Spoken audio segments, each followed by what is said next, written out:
Hi hello నమస్తే vanakkam welcome to సిరిహరి vlogs అండి.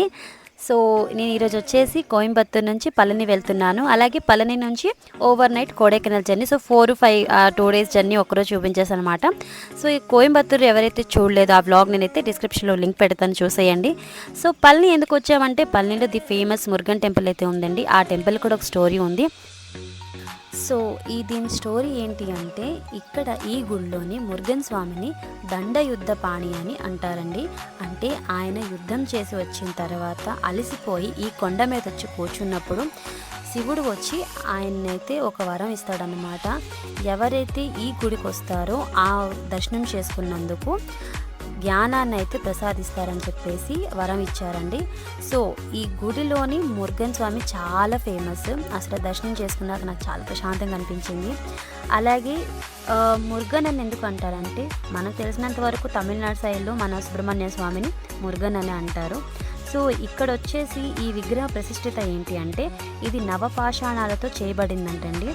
So ఇక్కడ ఈ టెంపుల్ అందుకే చాలా ఫేమస్. అలాగే ఎందుకు ఫేమస్ అనుకుంటున్నారా? సుబ్రహ్మణ్య స్వామిలు ఎన్ని గుళ్ళు అయితే ఉన్నాయో అన్ని గుళ్ళలో కూడా ఈ గుడి చాలా ప్రసిద్ధిదంటండి. ఎందుకు అంటే, ఆ సుబ్రహ్మణ్య స్వామికి ఆయన తండ్రి గారు వచ్చి ఈ జ్ఞానాన్ని అని ఒక వరం ఇచ్చినందుకంట. సో నాకు తెలిసిన స్టోరీ అయితే ఇది, అంతకే నేను చెప్తున్నాను. సో ఎవరికన్నా ఏమైనా డౌట్స్ ఉంటే నాకు కామెంట్లో చెప్పండి.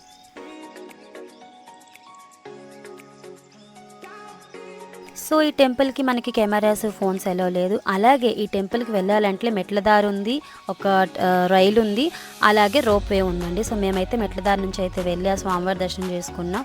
సో ఎవరైతే వెళ్ళలేదో ఒకసారి వెళ్ళి ఆయన దర్శించుకోండి. టెంపుల్ చాలా బాగుంది. వ్యూ పాయింట్ మీరు చూస్తున్నారు కదా, ఇక్కడ నీట్గా ఉంది. సో పళని నుంచి నేనైతే కొడైకెనాల్ స్టార్ట్ అయిపోయాను. సో ఓవర్ నైట్ జర్నీ అనమాట. సో మీరు ఇక్కడ చూస్తున్నారు కదా వాటర్ ఫాల్స్ ఎంత బాగుందో. సో డేలో ఇంకా బాగుంటుంది, నైట్లో కాబట్టి ఇలా ఉంది, డేలో చాలా బాగుంటుంది. సో నా కొడైకెనాల్ జర్నీ ఎలా జరిగిందో చూసేయండి.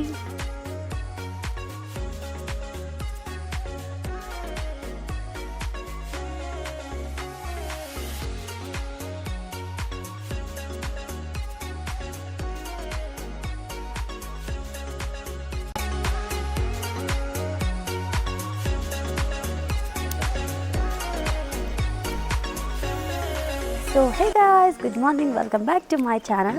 సో ఈరోజు మనం వచ్చేసి కొడైకెనాల్లో ఉన్నాం. సో ఎస్టర్డే నైట్ మనం పళని నుంచి ఓవర్ నైట్ జర్నీ చేసుకొని కొడైకెనాల్ అయితే మనం రీచ్ అయిపోయాం అనమాట. సో ఇది వచ్చేసి మా హోటల్. సో ఈరోజు మేము ఎక్కడికి వెళ్తున్నాం అండ్ ఎంత బడ్జెట్ అవుతుంది, బడ్జెట్ ఫ్రెండ్లీగా మేము ఎక్కడెక్కడ తిరుగుతున్నాం. అండ్ ఇది వచ్చేసి బస్ స్టాప్ బ్యాక్ సైడ్ అనమాట మా రూమ్ ఉంది. సో ఆల్మోస్ట్ మేము ఎక్కడికి వెళ్తున్నాం మీకు అయితే అప్డేట్ చేస్తాను. Stay tune. Bye bye.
So hey guys, మేము వచ్చేసి వాటర్ ఫాల్స్ దగ్గరికి వచ్చేసాం అనమాట. సో డే అంతా మేము కార్ బుక్ చేసుకుందాం అనుకున్నాం, బట్ మేము స్టార్ట్ అయినప్పటికే 11-12 అయిపోయింది. కాబట్టి మేమైతే బై వాక్ వచ్చేసాం. బై వాక్ కూడా బెస్ట్, ఎందుకంటే మీరు అన్నీ క్యాప్చర్ చేయగలరు. సో నా సజెషన్ ఏంటంటే, మీకు కానీ ఓపిక ఉందంటే బై వాకే రండి. ఎందుకంటే ఈ టూరిస్ట్ వాళ్ళు ఏం చేస్తున్నారంటే అసలు యూజ్ లేనివన్నీ చూపించి ఇవి అవి అని చెప్పి 3,500-4,000 అని చెప్పేసి డబ్బులు నొక్కుతున్నారు. So that's not perfect for us. Why because మనం ఒక బడ్జెట్ ఫ్రెండ్లీగా ప్లాన్ చేస్తున్నాం. కొన్ని ఉన్న వ్యూ పాయింట్స్ మన అది బై వాక్ వెళ్ళిపోతే బెస్ట్. సో నేను అందుకే బై వాకబుల్ బాగానే అన్ని దగ్గరే 1 కిలోమీటర్స్ ఉన్నాయి కాబట్టి నేనైతే నడుచుకుని వెళ్తున్నాను. మీకు ఒకవేళ వర్త్ ఇట్ అనిపిస్తుందంటే you can choose your tourist guide or otherwise, but నేనైతే వాకబుల్ బాగుందని వెళ్తున్నాను. సో ముందుకైతే వాటర్ ఫాల్స్ ఉంది, you come with guys.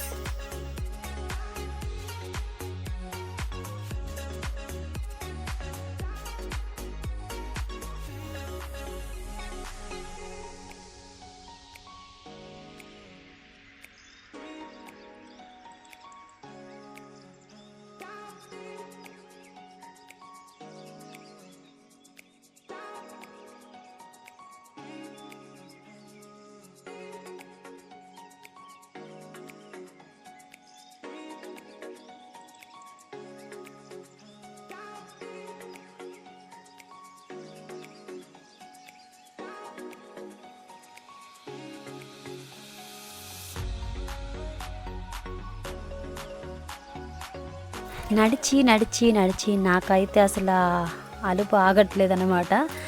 So place అయితే సూపర్గా ఉందండి, నాకైతే చాలా నచ్చింది. సో నెక్స్ట్ వచ్చి మనం షాపింగ్కి వెళ్ళిపోతాం. ఒక ఊరికి వెళ్ళాము అంటే కొన్ని షాపింగ్ చేయాలండి, ఎందుకంటే ఒక దగ్గరికి వెళ్ళినందుకు ఏదో ఒకటి మన దగ్గర ఉండాలి కదా కొన్నందుకు. సో నేనైతే ఎక్కడికి వెళ్ళినా ఫస్ట్ షాపింగ్ చూసుకుంటా. సో ఇక్కడ కూడా చాలా బాగున్నాయి, కానీ కాస్ట్ చాలా ఎక్కువ అండి.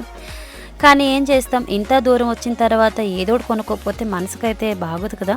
అందుకే నేను కూడా కొన్ని చిన్న చిన్న ఐటమ్స్ అయితే కొనుక్కున్నాను. సో నాకు ఈ ట్రిప్కి ఎంత ఖర్చు అయింది, ఎక్కడి నుంచి ఎంతవరకు ఖర్చు అవుతుంది నేను వీడియోలో చెప్పలేకపోయినా మీకు డిస్క్రిప్షన్లో ప్రతిదీ పెడతానండి, దాన్ని ఫాలో అప్ అయిపోండి. అలాగే నా వీడియోస్ చూస్తున్నారు చాలామంది, అసలు లైక్ చేయట్లేదు, సబ్స్క్రైబ్ కూడా చేయట్లేదండి. మీరు చేసే ఒక్క లైక్ సబ్స్క్రిప్షన్ వల్ల నాకు మరిన్ని వీడియోస్ చేయాలని ఉత్సాహం అయితే వస్తుంది. అలాగే ఏమన్నా మైనస్ పాయింట్స్ ఉంటే నాకు కామెంట్ రూపంలో మీరు షేర్ చేసుకోవచ్చు. సో ఇదండి నా ఈ కొడైకెనాల్, మధురై, అలాగే పళని, అలాగే కోయంబత్తూర్. సో ఈ ట్రిప్ అంతా ఇదే అన్నమాట. సో ఈ ట్రిప్ మీకు ఎలా అనిపించిందో అది కూడా షేర్ చేసుకోండి. So thanks for watching, keep going on.